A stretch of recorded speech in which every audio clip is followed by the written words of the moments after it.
But that's when Leo's van pulls in front of the diner and I hear Jenna sigh loudly. Leo's bulky form bounces out of the truck, doing a little jog up to the diner. It's a bit much. Much of a hurry. Did he run to his car? He's like panting when he comes in. Yeah. He slams the door open. He's like, jeez. Like on one second, it's like, on one hand, it's like he got here really fast, but on the other hand, but like this is like, this town is basically a street.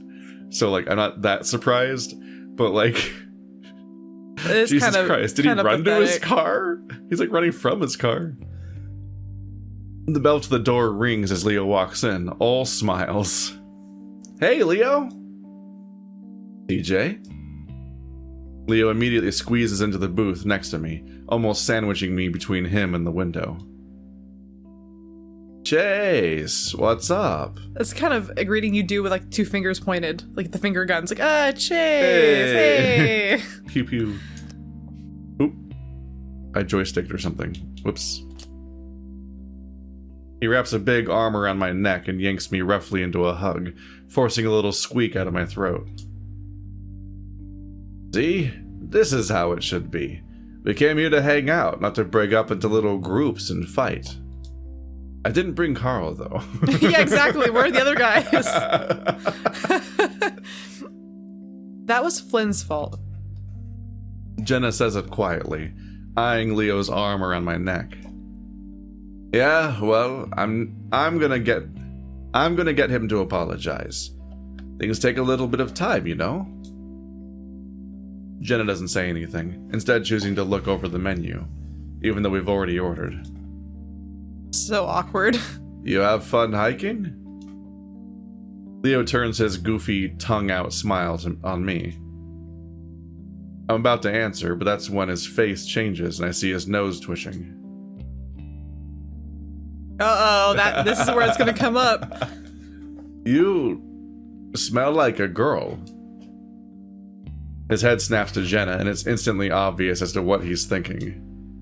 Jenna, who's looking up now, just smiles sweetly, not trying to explain the situation at all. Cool, Jenna. Great. What a mediator. Leo tenses up, arm tightening around my neck, almost choking me. I forgot my musk stuff, so Jenna lent me hers. Exclamation point. Strong answer. So Jenna lent me hers. Like that. Yeah. Like I'm being interrogated. Leo looks back at me, and I can tell he's trying to decide whether or not to believe me. Cool. Good relationship. TJ, though, for once, chimes in with something useful, cheerfully unaware. Yeah, it was pretty funny. Sorry, Chase. That actually is helpful, because TJ wouldn't lie. He looks at me apologetically, but honestly, I could kiss him right now. Maybe I will. Make Jenna real mad. Leo just messed with everybody. It's like, and then I make out with TJ. And then I make out with Jenna. Everyone loses. Everyone leans in together and all makes out with each other. Welcome to Chase's messy bitch era. The diner kicks us out. Leo relaxes a little, but his ears are still pointed straight up, a sure sign that he's still tense. Alright, well, next time you go, I'm coming too. Next time, don't be a bitch and go pout on the beach by yourself. Yeah. Maybe you'll be invited. I'm planning Carl's birthday party tomorrow. What? That's like a month away. Yeah, well, there's not much else to do. Jenna leans back in her seat and folds her ears down. That's really short notice, Leo. Couldn't you have told us this before we came so we could prepare? Well, I was planning to do that today, but you guys just took off without telling me. I don't have a gift. Oh, TJ. Oh, little baby TJ. Just completely blowing past all of the all the passive-aggressive bullshit that's happening right now. I am sometimes TJ, and frankly, it feels like the better option. I wish I was TJ than to be, like, ever. Tuned into all the bullshit people are slinging at each other. You're like, why?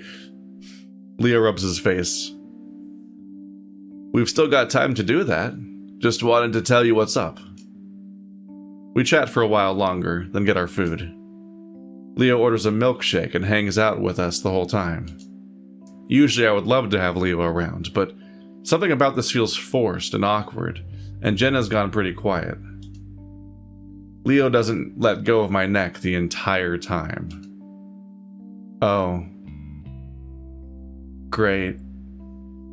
And now we're on to the best day of the week. That was intensely awkward, but not nearly as bad as I thought it was going to be. It was intensely awkward, but it was almost kind of worse because no actual... Hi. Hey. Oh, it's a sound. Is it going to come back? Did you hear it? Yeah, I did. It was like the sound of like switching stations on a radio.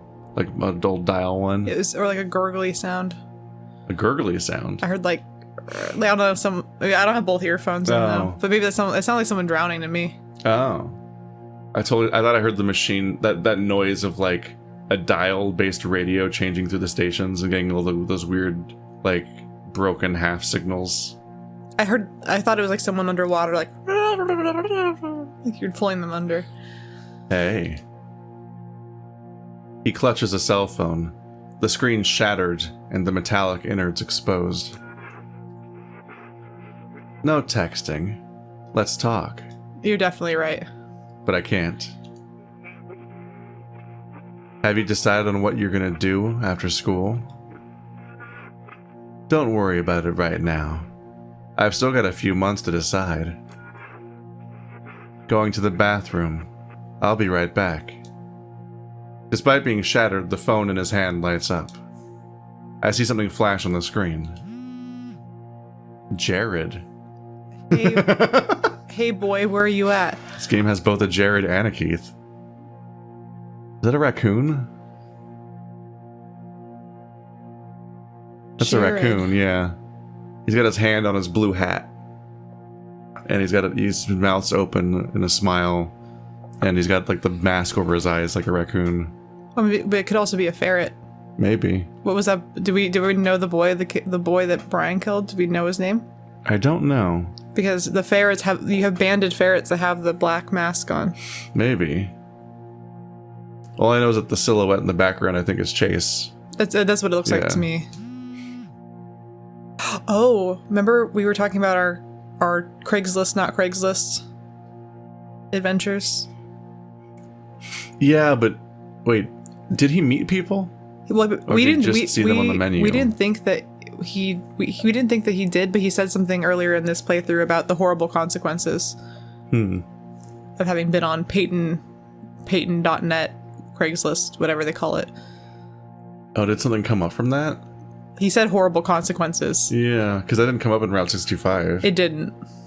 Uh-oh. Says, I miss you. Colin now. Yeah.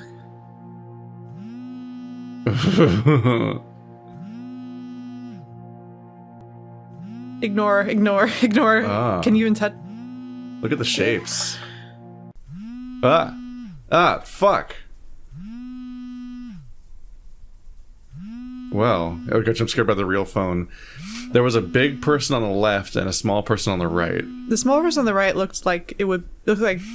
It was like one of the foxes. Yeah. And the left one, I couldn't tell if it was Leo or Brian or something. It was a big boy. They're also like forward-facing silhouettes, Which is why I wasn't sure if it was supposed to unusual. be something like Jenna, because you can't tell because she's always 3/4. Because Chase is the only person we ever see head on. Mm-hmm. So it was weird to see two head on sprites like that. I guess Brian you see head on? Yeah, because it's Yeah, Brian and Clint you see head on. I think it makes them more intimidating. I wonder why that is that they're presented that way specifically. Besides maybe just being that that's how the art came out.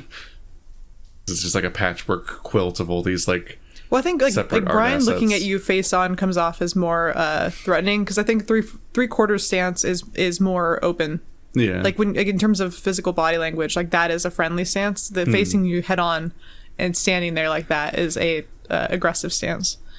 So I think drawing Brian like that was a good idea. I find myself panting, sitting upright in the bed of our motel room. My phone is vibrating against the nightstand. Reaching over, I grab it and hit the answer button. My eyes still too hazy with sleep to read the caller ID. Hello? I never would answer without seeing who it was. Never, ever. Yeah. Hey. I catch the distinctive baritone rumble on the other end. Leo?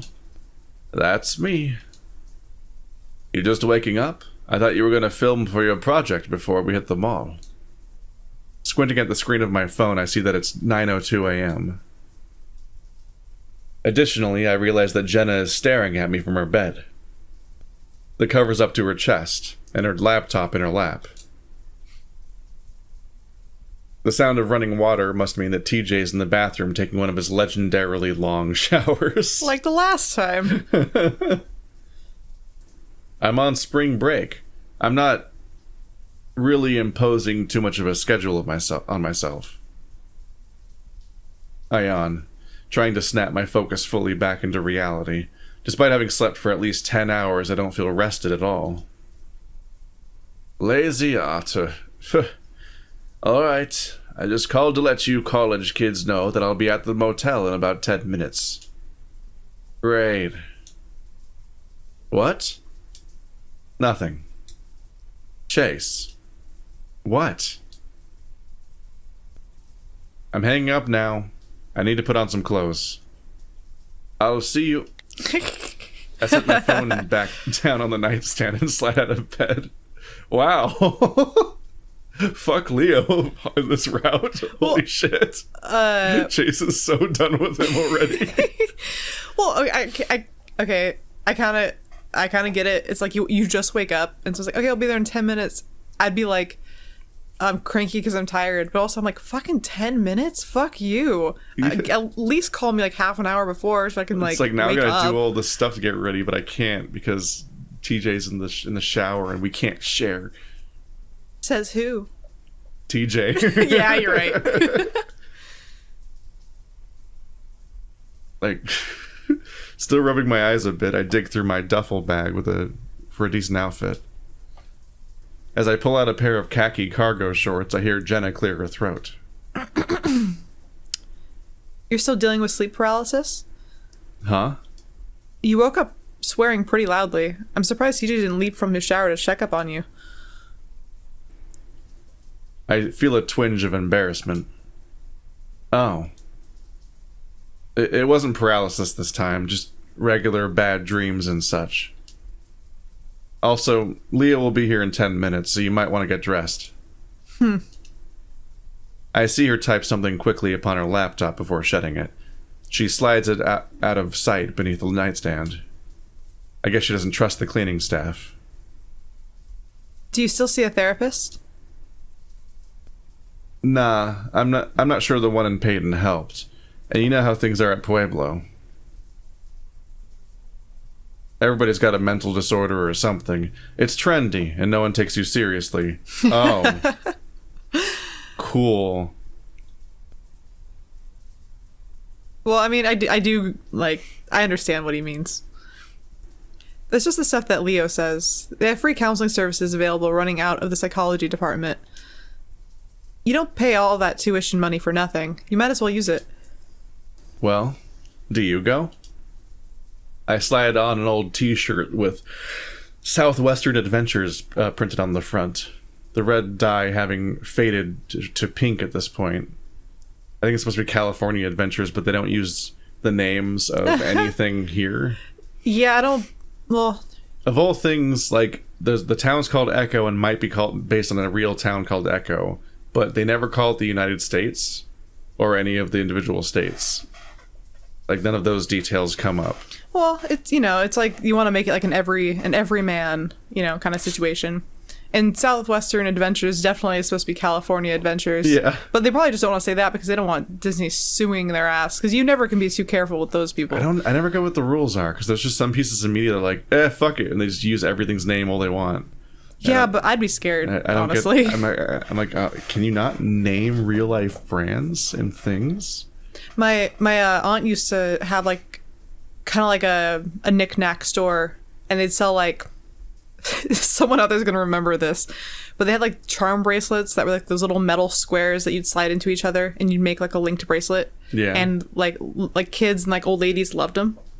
I still have some somewhere in storage, but they had like little, you can get different themed ones. But I remember they were very, very careful about making sure they got the the approval to sell the Disney ones, because my aunt was explaining how Disney will come and like shut your shit down if you sell them without like basically getting the Disney permission. You can't to sell little like Mickey ears or something. Well, they have little bracelet notches that have like Disney stuff on them, and they had to go get the approval to sell those ones because Disney will not fucking let you do anything without their hands in it. It will bomb you from orbit. No. But I don't suffer from hallucinations, sleep paralysis, or night terrors. Please tell me you're at least taking your medication. None of that helped, so no. Chase. I catch the look she gives me.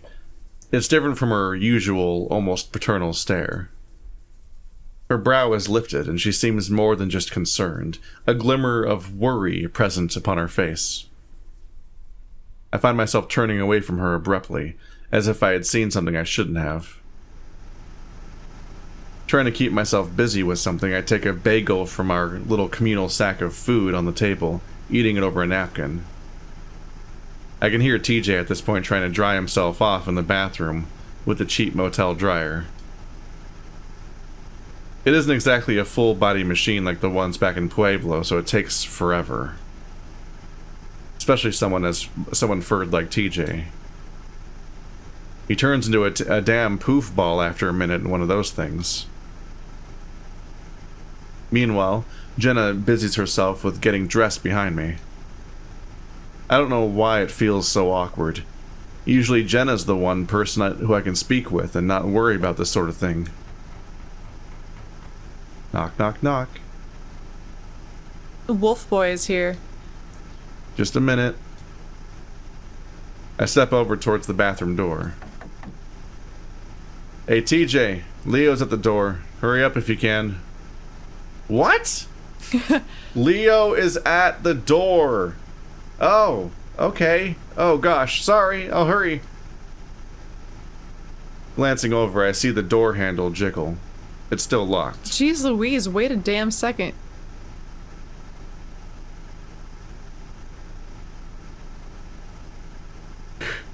We're just waiting. Not very patient, is he? He never was. The weird door is back. It's so wide. It is so wide. It's so wide. It's Adam Driver wide. There's no... There's just no way it actually looked like this. It has to be a stretched photo. Yeah, no, it has to be. The knocking continues, and I hear Jenna sigh. She moves from the corner of her bed to the door, unlocking and opening it. Why were we all just sitting there? We're just waiting for Tisha to finish before we open the door or something? It is at this point I realize she isn't fully dressed yet, her body covered only by a pair of bra and panties. I like Leo to say starts a pair of pair of panties, you'd say, like pants. Yeah. A pair of bra and panties feels like the strangest way to put it. I wasn't ready. I wasn't ready for that. Only covered by a bra and a pair of panties would have been the correct statement. Leo starts to say something, but the words visibly catch in his throat as he realizes Jenna's state of undress. That's kind of funny. It's like fuck you. Like you're being impatient. I open the door. Are you happy now? Like basically like that. His jowls visibly thin along the contours of his muzzle. His auburn eyes flicking briefly to me, then back to the fennec in front of him. You said you'd be here at 9:30, Leo. What's your problem? Leo blinks. What is my problem? Why are you naked? Because you wouldn't stop pounding on the door, and I didn't want to deal with that creepy guy at the front desk yelling at us. Now wait outside. Like Chase said, just a minute. Pucci. Jenna shuts the door. Honestly, that is how I relate to Jenna, because that's probably how I would actually respond. I'd be like, you fucking... Yeah. Is this what you wanted? I told you to wait. Someone just keeps knocking and knocking and knocking. That's what... Oh, so Chase was trying to say just a minute to say, like... To him, out there. Just keep waiting. Like, just a minute, like that. He was saying it to... People so commonly say that when they're about to open a door, though. So it's like, it's so mixed up. Oh, no, I definitely read it as, like, you saying it to the guy behind the door. I stare, awestruck. Jenna moving back to her suitcase of clothes and rifling through it. Oh, they do match. What a classy lady. Chase, I'm just saying, they hardly ever actually match. Chase, you want to bring that sack bag with us to the mall? I think I have some peanut butter pretzels in there. Such a nonchalant statement to say while basically naked. She just moves on immediately. I like it. It takes her only a moment for her to slip on her familiar black tank top and shorts. She sits back on the edge of the bed, taking a small comb from one of the drawers and grooming her head fur, despite the fact that it looks perfect already. She gotta give herself a little mohawk. TJ emerges from the bathroom, his fur not adequately combed and giving him a sort of lion's mane that usually only punk guys go for. He always has that. Well, they're not going to draw it differently. No, I know, but I feel like his hair's already kind of like a punk style. He's extremely lynx shaped. Yeah. I smirk a little as I grab up the bag of food, TJ frowning at me self-consciously. I thought we were in a hurry. It's alright, TJ. Don't worry. There's no need to rush. Don't we have to get Carl all his birthday stuff before the party this afternoon, though? Yeah. But this is Carl we're talking about. He doesn't wake up until mid-afternoon. If we show up too early, he'll be too groggy to realize what's happening. Is that actually what happens? Is that why? That's true. I'm not really sure how I feel about the whole early surprise party idea anyway. But it does give us an excuse to check out the comic book store at the mall, yeah? Oh no, Leo's gonna ruin it. I want to visit the music store. There's a new Cherry Bloom album out, and I'd like to get a physical copy. Cherry? Yeah, we've been to this exact store like with... Buck Cherry? Maybe. Well, we've been to this exact store with this exact group of people, but under the context of Leo getting what he wants. And now we're going to be there under the context of Leo being jealous. Yeah. Because last time we were in his route. He pauses, TJ seeming to be in the midst of trying to push down his excess floof. If we have time, I mean. Jenna nods, picking up her phone and purse before heading to the door. We follow. I have trouble imagining her having a purse because she's never drawn with a purse, and she would just always have it if she had it. It's just a thing you just have to deal with all the time. That's so annoying. Yeah. All I'm saying is that it's real stupid that you all drive all the way back here just to hang out with each other alone. Okay, Leo, how he's gonna go on and on about that. It was the first criticism I had. They immediately split up to be the same people who all traveled here. Yeah, I know that is true. And then other people from Echo. But Leo's gonna be awful about it. Even Carl and Flynn are sticking together by themselves, eh? Doing some raunchy shit, probably. You all can do that when you three are not on break. Not entirely, because TJ doesn't go to the same school as us. Yeah, but I guess we're all in the same area-ish. I don't know. I think they explained that we had to go out of our way to pick up TJ. Yeah, and then also, like, Jenna basically is, like, so far. Even just one college campus, it's not as if you're going to see a person all the time. No, it's just they're accessible. Leo stares ahead, poking his tongue against the inside of his cheek, eyes squinting against the rising sun. His lecture is answered with resounding silence. Even TJ doesn't chime in. He clicks his tongue against the roof of his mouth. This is primarily due to Flynn's behavior, you know. You should put your pride aside. Really? Oh, God. I see TJ slide down some in the back seat. Leo insisted I sit shotgun, so I can't really hide as well. I am saying that even if you don't like Flynn a whole lot right now, he wins if we can't fucking get over his tantrums. Flynn wins if we continue to put up with his awfulness. He's older than all of us and still acts like a child. He needs to apologize, to become aware that his actions have consequences. Ignoring the problem like it isn't there helps no one. That mindset is why I had you speak to Chase early on. Oh, God. You sure are insistent on that, aren't you? Sounding like you got an agenda or something. I see the wolf glance sidelong towards me, his expression briefly softening. Why would I have an agenda to separate you and Chase? He's 21. He can make the decision on his own. I just didn't want to have to deal with you two prancing around it the whole time. Wouldn't be the first time, girlie. TJ's practically on the floor at this point. He's so far down in his seat. Leo glances over at me again. I can tell my lack of response is starting to put him on edge. Honestly, though, I have no idea what to say. You two have decided on your relationship status, right? It's been years and you're still wearing that bracelet. Come on, let's not have this talk while we're all trapped in a vehicle for the next 30 minutes. Don't worry, Otter, I'm not going to drive over the guardrail or something.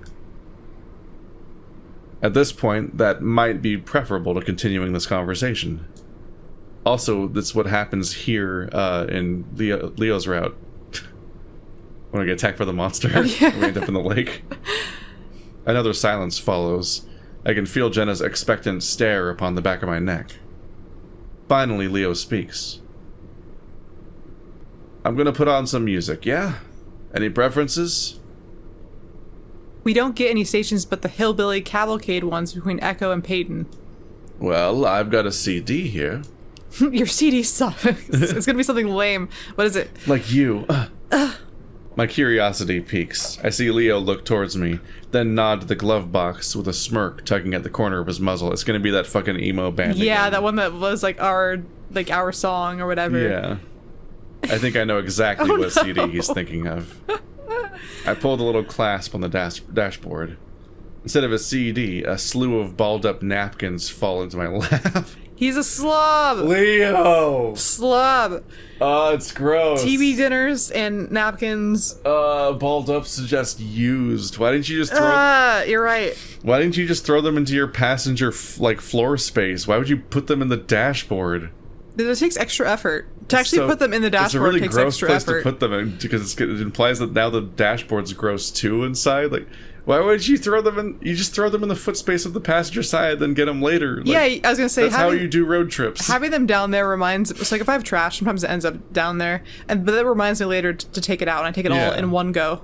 I don't like meticulously hide it around my car. Yeah, like ideally some kind of bag is available, but otherwise, yeah, you put them on the floor on that side. You don't hide them. That makes it worse, because then they're just gonna still be there. I don't think much of it until I spy the mostly empty bottle of water-based lube sitting in the glove box. Dude, you're jacking off in your car. Leo! Why? You have a house. Leo! Oh my god! You have you have a house, and that implies you can't make it home. Like, is that?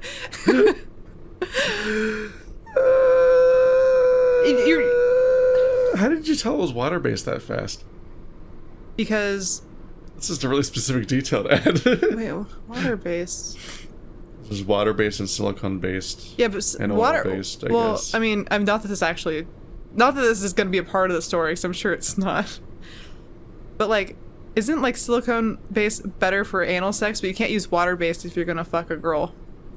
Or you can't use silicone-based if you're gonna. You shouldn't. You shouldn't. You can't use silicone based on toys, because it'll ruin them. That is okay. There you go. That makes more sense. That's like one of the reasons why you get water-based. Water-based. I don't yeah. think he's using water-based toys. I don't think he's using toys in his car. Hopefully, maybe. Hopefully not.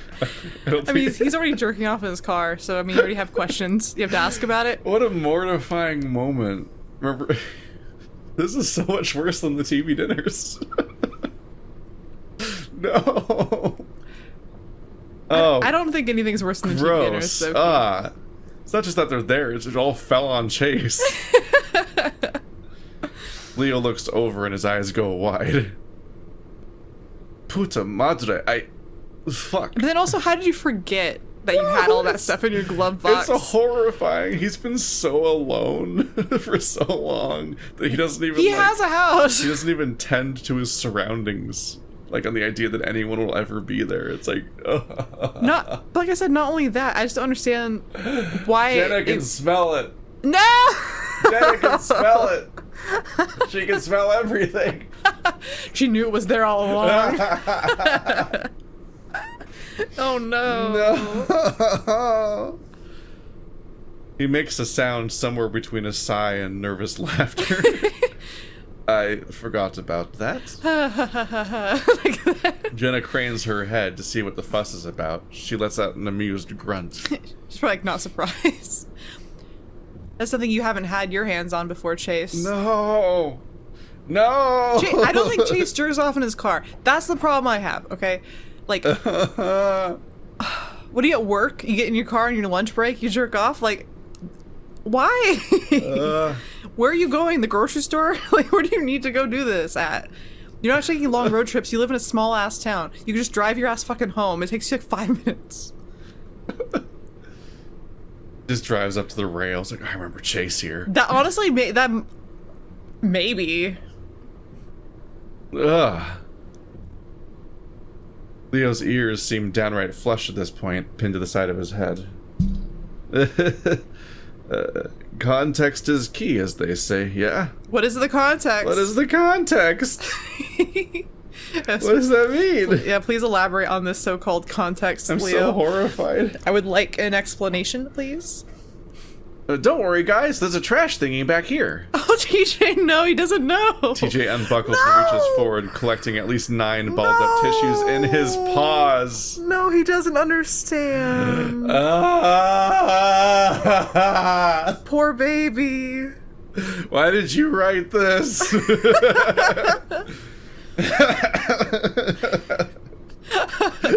Somebody stop him. McSkinny was mad with power the moment he got the reins. Jesus Christ. I'm gonna have TJ touch some cum. Oh my god. We all look on in horror. TJ, put those down. Honestly, I think I would just, for TJ's sake, I think I would just say, they have snot on them, TJ. Just put them down. There's no good outcome to balled Oh my up God. napkins, but that was the worst one. My heart. Sure is empty. It is Wednesday morning. We're like the only car in the back parking lot, though. Kind of spooky. I ain't afraid of no parking lot. Wow, tough guy. We're all impressed, Leo. Great reference to Ghostbusters. Leo smiles, looking back at us as if waiting for applause. Only thing that scares me anymore is college debt. Makes me glad I'm not going to college then, with all the liberals. Don't say that. I catch up and walk alongside the others. It's strange seeing all these parking spaces completely unused. Why not? I mean, what if you want to make a career change? I'll join the army. Oh, it's depressing. All right. It really is. Also, like, you're ready for that kind of change, Leo. Yeah. You would be away from Chase for so long if you were in the army. Ooh. But no, it's really sad because for a lot of people, especially me growing up in like small dinky towns, that's a lot of people's answer to how they were going to be able to get education for a job. And it's like, that really kind of sucks. That you, or at least, I mean, if you want to join the army, like, no, honestly, like, I don't really, like, whatever floats your boat, I get it. But it's like, I feel like that's your only option to get a job that you want. That's the part that makes me really sad. It's like, oh, I gotta sign this contract to, like, work for the government, doing things I might not necessarily be cool with for the sake of furthering my own education. It's depressing when the army is your solution for something, because that means you're just, like, being signed up for this, like, violent force because the system requires you to, like, prove yourself or, like, be, like, you have to jump through hoops in order to be worthy of something, and you're jumping through, like, one of the most distressing possible hoops just because they have, like, the hooks in you to be able to be like, see, this is how you can achieve your dreams. You just gotta give away years of your life to this distressing system that there's just so much wrong with what the army does in the world and so on. But like for a lot of people, that's their only out. And Yeah. there are some people who honestly really, I know personally, who really either would have benefited from being in the military. And that does make me sad because they just did not have other options. And they got out of their small bad situations in their small bad towns. But like they had to do all this they had to do the stuff that they didn't enjoy doing for a long time to do that. Yeah. It shouldn't be your only way out, basically. That way, if I do want to go back to school, it'd be real cheap with the whole GI Bill.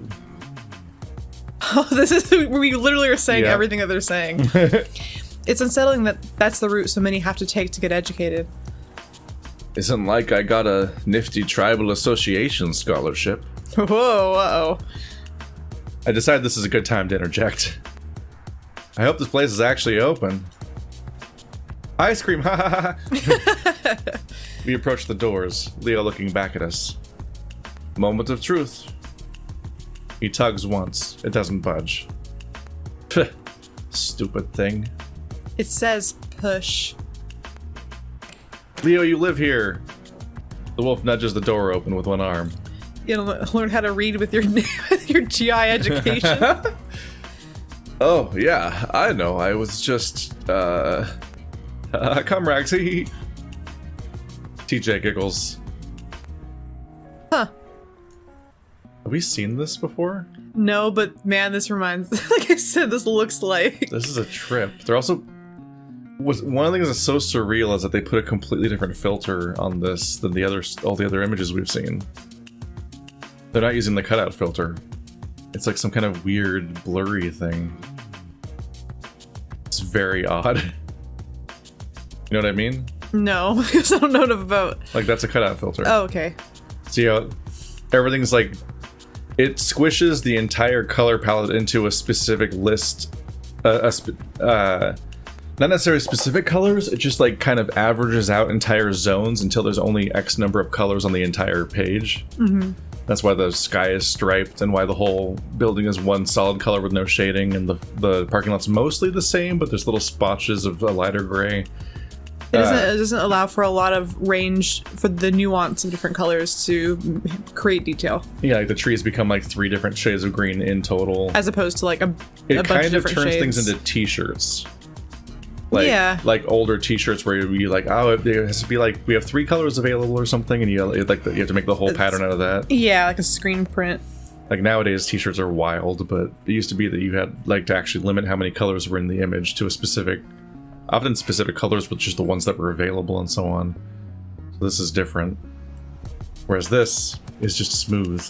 Yeah, it's just a smoothed out photo. Yeah. But like every single image in this game has the cutout filter on it, pretty much. I think we've seen some that have been more like, oh, like maybe those rocks, not. That sky. So it's just a trip that this looks like this, because they're so consistent about using the other thing. This one's weird. Like, look at that tree. Looks like a brain. It like, does. Like it's a different filter. Something's on it. It's not just a photo. But I don't know what it is. I like when malls have trees inside, but I feel like most of the time I see that it's a fake tree, because I think it just doesn't work out the way the architects wanted it to, and then they're like, well, fuck, we have this little growing space like of dirt. Pit. Yeah, so we need to put something in there. I remember this place feeling so much bigger as a kid. Nowadays it feels kind of claustrophobic. Might just be Pueblo spoiling me, though. Oh, geez. Not very busy at all. Everything's shuttered. Internet shopping exists now, Tej. Oh, yeah. I figured. It's just kind of sad, that's all. Night in the Wood flashbacks.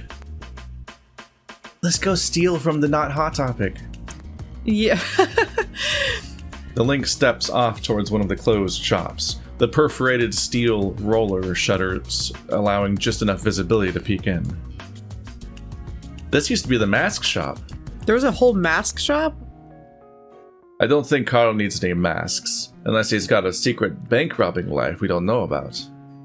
Was it that kind of masks, Leo, or was it like Halloween masks? Because why would you have a whole mask shop? Maybe. It might have been those kinds of masks and some Halloween masks or something. Just the mask shop. Oh yeah, he might not even mean ski masks. Did he say ski masks? Well, he said bank robber. So when he said bank robber... Yeah, but he might be talking about the bank robbers that wear like president's masks and stuff like that gimmick. I just think it's funny they have a whole mask shop. Like we get I feel like malls used to be more specialized and full of weird stores, and now they suck. I miss that. Like when I go to our mall where the one that was terrorized by that flat earther from the H Bomber Guy video. Yeah, that background lore. That is very funny. I don't remember if we mentioned this before, but in H Bomber Guy's flat earther video, there's this one infuriating guy with a horrible shirt that bothers people. and that's about our the mall. Earth being flat. Yeah. Like, I didn't realize that because I don't go to the mall much, but when I showed Stephanie that video, she was like, wait, that's the Queen Bee. That's our mall. Like, she knew, she realized exactly where it was, and I'm like, oh no. Yeah, I started recognizing local locations because I was like, oh. So those scenes were shot in Modesto. Great. Yeah. But like, yeah, that mall is just like, it's clothing stores and then jewelry stores. Okay. So and then there's like there's like a place that sells pop figures. I was gonna say, have you seen this? this? That store like only it's like you walk in there and it's an entire store just of pop figures. Yeah, there's a Hot Topic, a Spencer's, and a Lunchbox. And those are like the only places that kind of sell slightly weird things. But Hot Topic and you have a Box to Lunch. Box to Lunch. Hot Topic and Box to Lunch are owned by the same company. They look like the same place. I know that because I used to know someone who managed a Hot Topic, and they were like, "We're gonna open this new thing, and it's gonna be like a more adult version of Hot Topic." Yeah. And I remember her boyfriend saying, "That sounds like a stupid idea. That will never work." And it makes me laugh because that's like the most popular store in our mall, I think. The Box Lunch. Yeah. But you have Victoria's Secret, which is in every mall that it never dies, and then you have Bath and Body Works, which is in every mall that never dies. You have a Yankee Candle, and you have a bunch of really generic clothing stores, and then you have we have a Build-A-Bear, which is cool, and now there's a Dave & Buster's, which I kind of went to, and it made me really depressed. Yes, no, I went there with Griff, and it was like, what the fuck? They have a bar, but it's too well lit. We were just baffled by the fact that there wasn't a single good video game in the entire thing. Like, to the point where entire cabinets were literally just like phone games.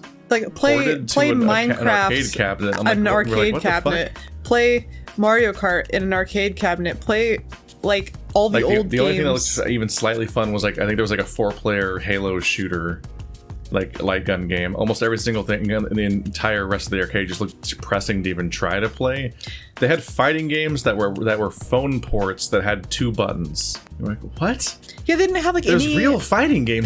There were no classic fighting games. Yeah. They had a bunch of TV show spin-offs. Dave & Buster's has horrible games. I also went to the one in Chicago, and it was also terrible. Why you keep going to Dave & Buster's? Because we arrived in Chicago. This is my time warp day, where I woke up in the morning, had Starbucks, drove to Sacramento. Up in the morning, feeling like P. Diddy. Wake up in the morning.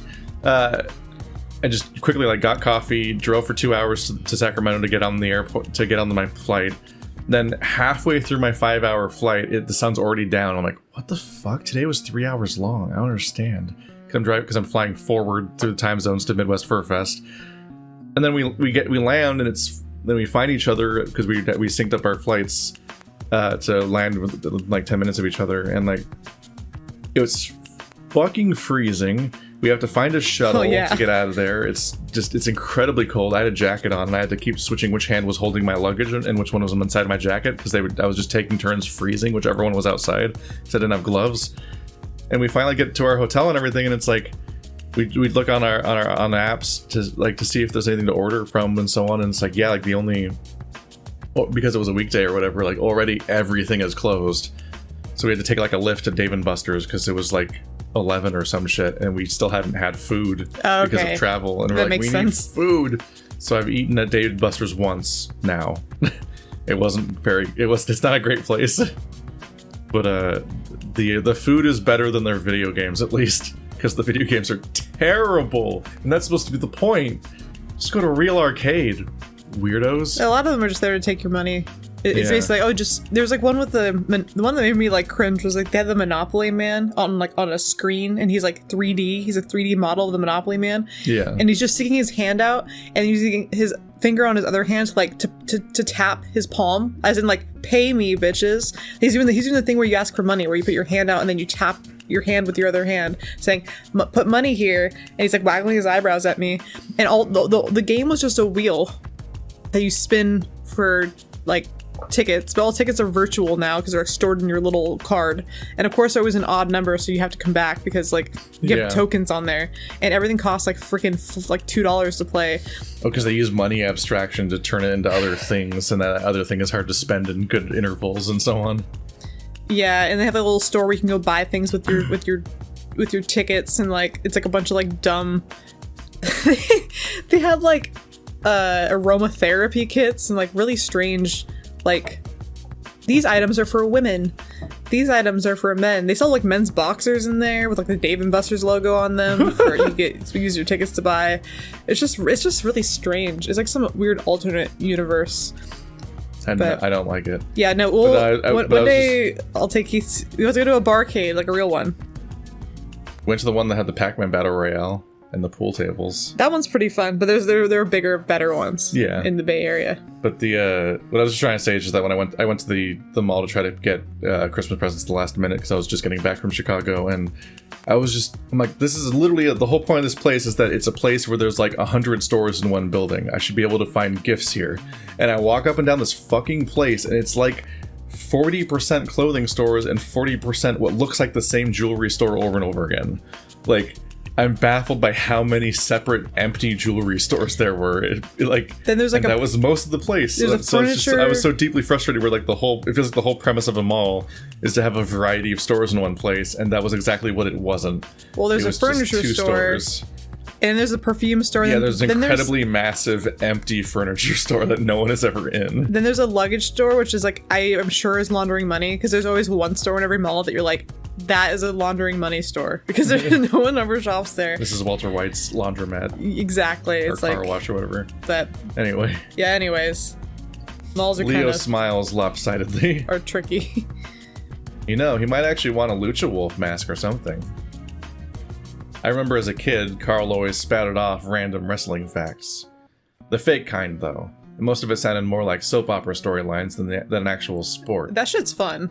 I miss old wrestling soap opera stories. Isn't that what wrestling still is? Isn't it still just but it's lame, and the characters lines? Aren't as varied as they used to be. They're not. You don't have any good heels anymore. You don't have Dwayne "The Rock" Johnson. Can you smell what The Rock is cooking? You don't got any fun characters anymore. All the old actors, all of them are actors now? Well, no, they're just... No, because a lot of them died of drug overdoses and like had issues, you know. The only Dwayne "The Rock" Johnson got out. Became actors, yeah. Yeah, all the rest, like a lot of them died. Or who? There's a really good special. The guy who plays Drax. Oh yeah, no, he's great. He's been in some good movies now, actually. You know, I'm pretty sure, I may be wrong, but he has those markings on his head. What you do in wrestling is you take a razor blade and you cut parts of your head to make yourself bleed. So having like a bumpy head like that's really indicative of being a wrestler, because you actually, during storylines, you cut yourself to make it look like you got hurt. I know about the razor thing, but I've never noticed him having bumps on his head. Oh, like he has he definitely does. I saw him in that Knives Out sequel, Glass Onion. He was in it. He's in Glass Onion? Yes, he was. I'm pissed I missed it in theaters. I didn't know it happened. And when you look at him without the Drax makeup on, he definitely has the wrestler scars on his head. Which makes me kind of sad. I never really got into it. But it still was funny back whenever we were facing some problem and Carl's trademark motivational catchphrase was, "Suplex it! I'm a meme on legs. Internet modem not working? Suplex it. Fishing pole all tangled in line? Suplex it. Having to deal with the bully? Suplex him." That would work. That one is the only one that works. Yeah, that was... A broken clock's worth... Bleh. A broken clock is correct. Broken clock is correct twice a day. There we go. Twice a day. There you go. It only took me 12 there you tries go. to say that sentence. And I said it at the sentence. Enjoy the bad audio. It was the only thing Sydney and him both got along over. Oh, so Carl and Sydney didn't get along. Except for wrestling. We get so few details about Sydney because no one wants to even think about him. They don't really make those sorts of things for ram faces, Otter. I don't think he'll actually wear it. It's more like a collectible. He has enough of that sort of stuff already. His room is already a cluttered mess. We'd just be adding to the pile. But it'd feel good in the moment, and that's all that gifts are good for. Jenna hasn't seen your room or my room, because we just collect, like, cool things. I ran out of shelf space and then didn't stop anyway. Yeah, now there's just stacks. I can eventually put some of it up there. But I gotta... So I'm learning the hard way that my closet shelves are badly painted. Which was apparent from the get-go, but they're badly painted in a way where the fucking paint like sticks to whatever's on them and can peel off. And I'm like, oh no. Well, so I wouldn't want to put my books up there necessarily because they might get damaged by the shitty paint job, but I need to come up with another plan at some point. Yeah, no, I have, like, my books are overflowing everywhere. I have them, like, I have, like, a plant shelf. They're underneath my plant shelf. They're, like, in my closet. They're, like, they're just everywhere. I don't know what I'm gonna fucking do. What am I gonna do? We're just gonna buy a mansion. Yes, with all of the YouTuber money. And just all we need is your pledges. Head over to patreon.com/SebastianSB to give us room for books. Guys, help. We'll buy the biggest mansion in Seattle. If you buy Keith a mansion, he might be nice enough to let me live in one room in the corner of it. Yeah. I'll adopt Stephanie as talent. As talent, as a pet.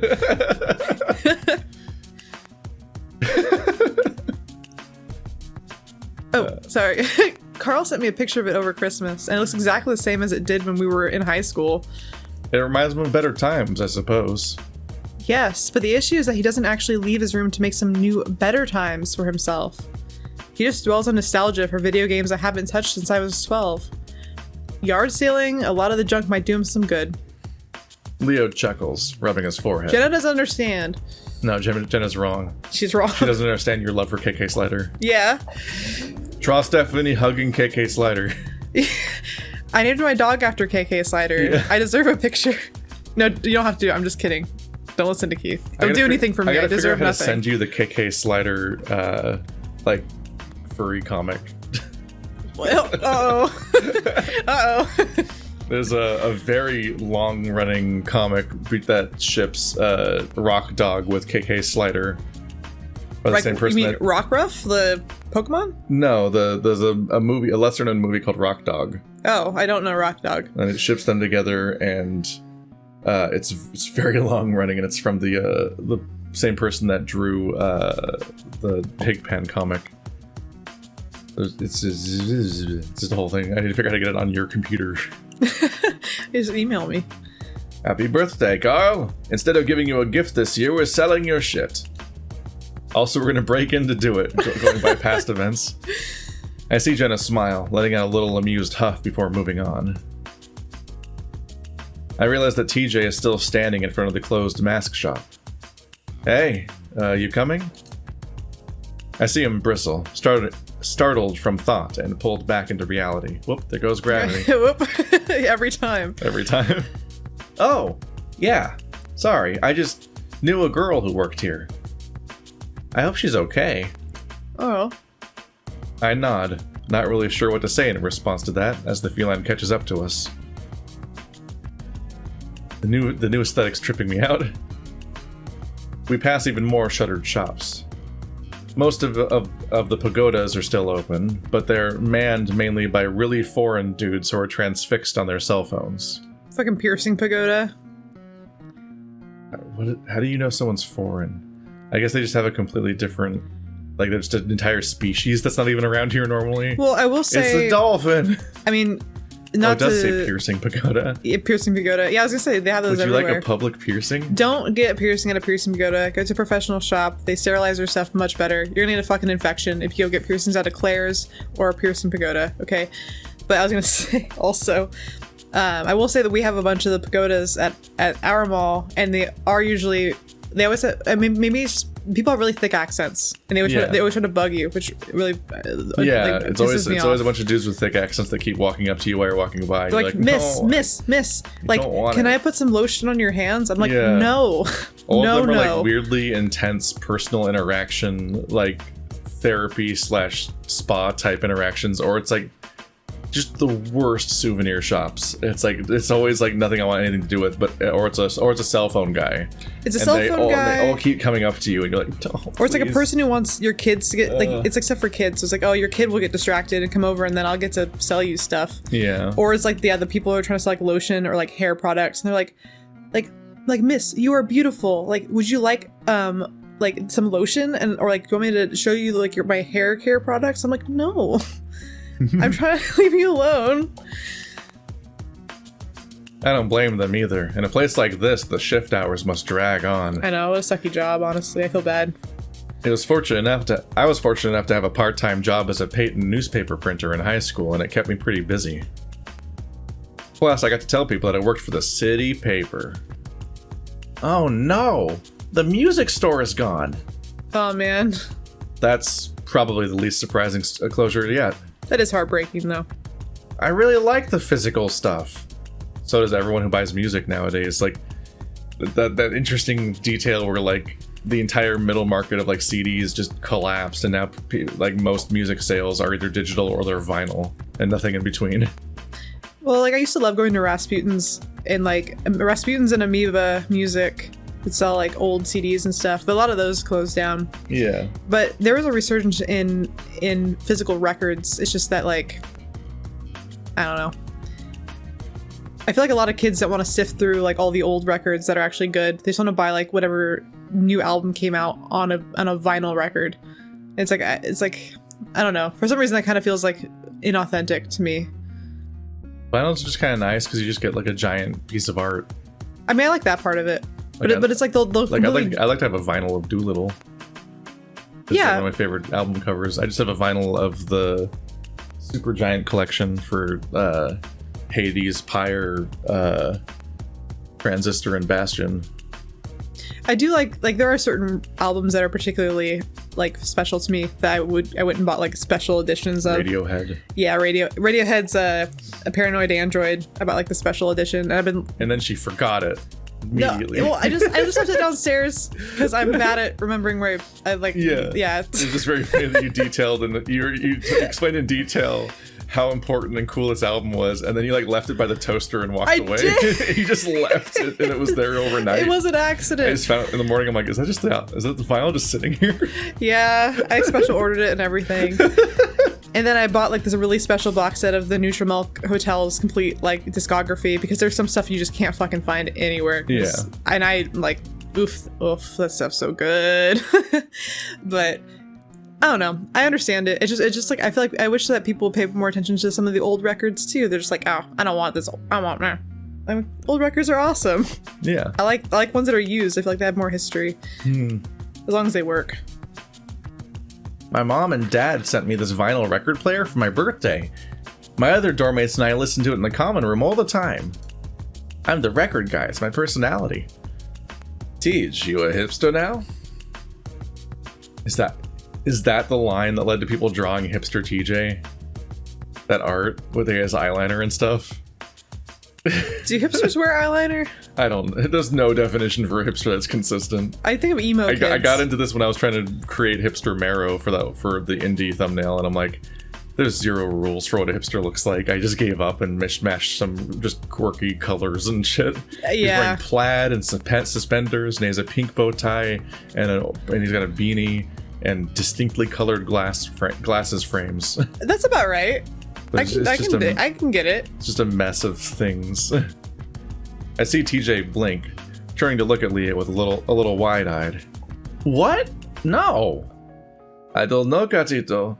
Cherry Bloom is pretty underground. They're one of the top-selling alternative music artists of the 2000s. Alternative is just another word for indie. No, it's fucking not. Leo. No, it's not. I'm putting that on Leo's red flag list. No, that's very different. It's very different. Famous indie band Paramore.